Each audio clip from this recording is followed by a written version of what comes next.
Good evening and welcome back everybody to episode 28 of Quickfire Crypto, where we keep you informed on a bi-daily basis. If you're interested in keeping up to date on all things crypto, then subscribe to the channel. We put out a new video every 12 hours. So the story I've got for you today is from CNBC, and it's in their tech section, and it's written by Jenny Reed. So she's writing an article today about economist Nouriel Roubini, a very famous economist. I think he's Iranian, Italian. Well, he's Iranian, has American citizenship, and he also spent a lot of time in Italy in the 70s when it was when inflation was really bad. So he also predicted the 2008 marketing crash in a paper that he wrote for the IMF in 2006, I believe. So he was one of the very few people that predicted that crash and got it right. So he knows his stuff. So economist Nouriel Roubini slams crypto carnival barkers and Binance CEO as a walking time bomb after FTX disaster. So it looks like he's going to have a dig at CZ here.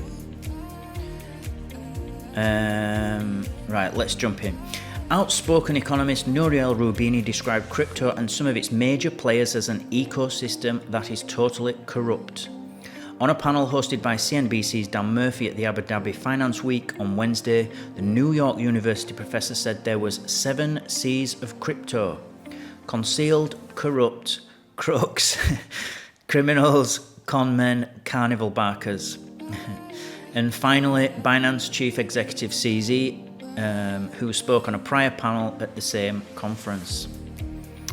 The lesson of the last few weeks is these people should be out of here, Rubini added. Binance declined to comment when contacted by CNBC. Recent turbulence in the crypto market has seen the collapse of one of the world's biggest crypto exchanges, FTX, with the revelation of highly risky and unsustainable borrowing and lending by the company and related investment funds. I must point out that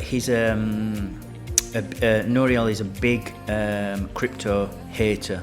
He despises it. He says he's described it as a Ponzi before, and so he's not a fan. So it's important to know that before we continue. The price of Bitcoin has plunged below $17,000 for the first time since 2020, and some fear the contagion could spread to topple other major players, such as Crypto.com. The CEO of the company has denied this, however. Binance has repeatedly censored the story around FTX, with the company initially suggesting it would buy its failing rival before pulling out of the plan. And he says, I can't believe that CZ and Binance have a license to operate in the UAE, which is where this talk was happening. He's banned in the UK. He's under suit investigation by US Justice Department for money laundering. When we say he's referring to Binance. CZ is not banned in the UK. Actually, what he means is that Binance is banned for British people to use the exchange, and certainly to leverage trade. I know leverage trading in the UK is banned completely.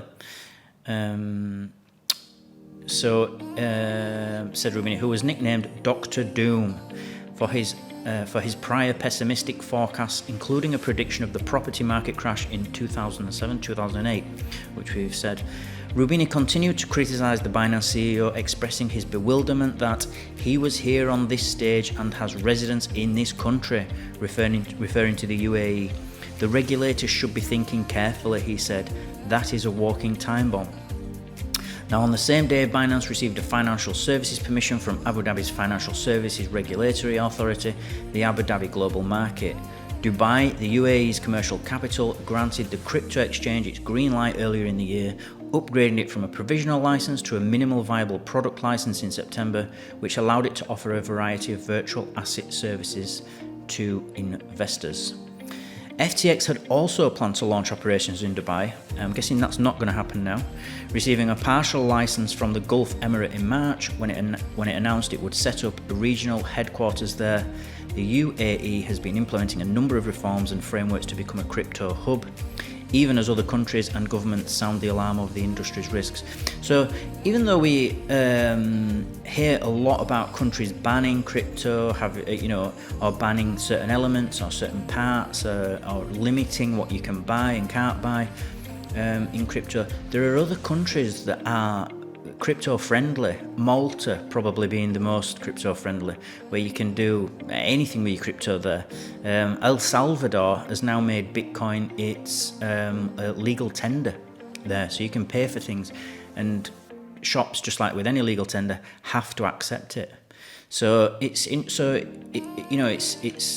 a double-edged sword. As people, as governments ban it, there's always other governments willing to willing to be friendly towards it. In September, Reuters reported that US federal prosecutors had in 2020 asked Binance for internal records about its anti-money laundering checks, along with communications involving CZ.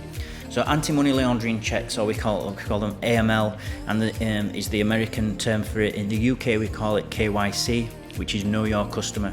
And basically any financial company that deals with retail investors, that's normal people like you and me, there's certain things that they have to do if they want to operate as a financial company. And one of these things, it's called Know Your Customer, and it's basically that the exchange or the financial institution knows who it's doing business with. So if I want to buy crypto, or I want to trade or do anything on an exchange, I have to prove my address, I have to prove my residence, I have to prove, usually give over tax details, and I have to usually upload a copy of my passport or residence card or what have you, to prove who I am. And they have to do that to comply with local laws. In America, they call this AML, anti-money laundering.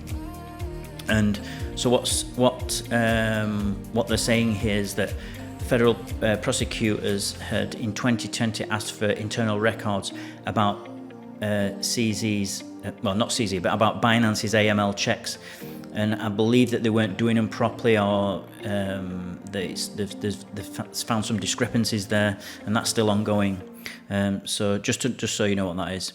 Countries have taken varying attitudes toward oversight of crypto firms as the industry has ballooned in size in recent years. After stating in a July 2021 blog that he wanted to increase engagement with regulatory authorities, CZ has led Binance to approval in Dubai and Abu Dhabi, and in May won regulatory approval in France, its first major European jurisdiction. On Wednesday, it announced it had gained further approval in Abu Dhabi to provide custody services to professional clients. Now let's see what it's got to say about the UK. However, it is banned in the UK and was made to limit its activities in Singapore. Binance US, meanwhile, was set up and is run by a separate team in order to comply with domestic regulations. We see a lot of companies like that. You usually get like Binance International as one company, and then in the US they create a whole new company, in this case Binance US. We saw this with FTX. You had FTX International before it collapsed, and then you had also FTX US, which also collapsed. So to comply with the regulations in America, quite often you see a successful international company just creating a whole new one just so they can comply in the US. Other countries such as India have sought to prohibit crypto trading altogether. I believe that's the case in China as well. In fact, I think Bitcoin mining also in China is completely banned. They argue that it's a waste on resources, and so it's not allowed.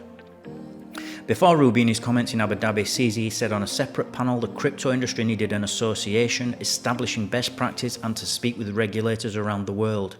He also said he had seen very significant interest in assistance for his proposal to set up a recovery fund to support crypto projects facing a liquidity crunch. So CZ is trying to basically raise money to support basically a recovery fund to support some of the people that were hurt in the FTX fallout. I'm not sure how successful that's going to be, but again, this could be just trying to increase his popularity. I don't know. I don't put too much faith in individuals in the crypto. Well, I don't in the traditional finance world or crypto. discussing his biggest mistake, he said, originally I would have said we could have moved a bit faster, but given what happened last week, that might not have been a great idea. Doing things step by step is actually more important. In response to a question on whether crypto needed saving, he said, crypto has actually shown extreme resilience. I think the industry will be fine. And I think the industry will be fine as well. It's been through a lot. And this FTX thing will just eventually, it will go away in a year. It will be a significant thing that's happened, but it will be just that. It was something that's happened and it's not current anymore. And Bitcoin will still be around. Crypto is still going to be around. So yeah, so that's what I've got for you today. Remember everybody to subscribe to the channel, join our team. We'll keep you updated on all things crypto every 12 hours. Smash the like button if you feel you got value from this video, and I'll see you all in 12 hours.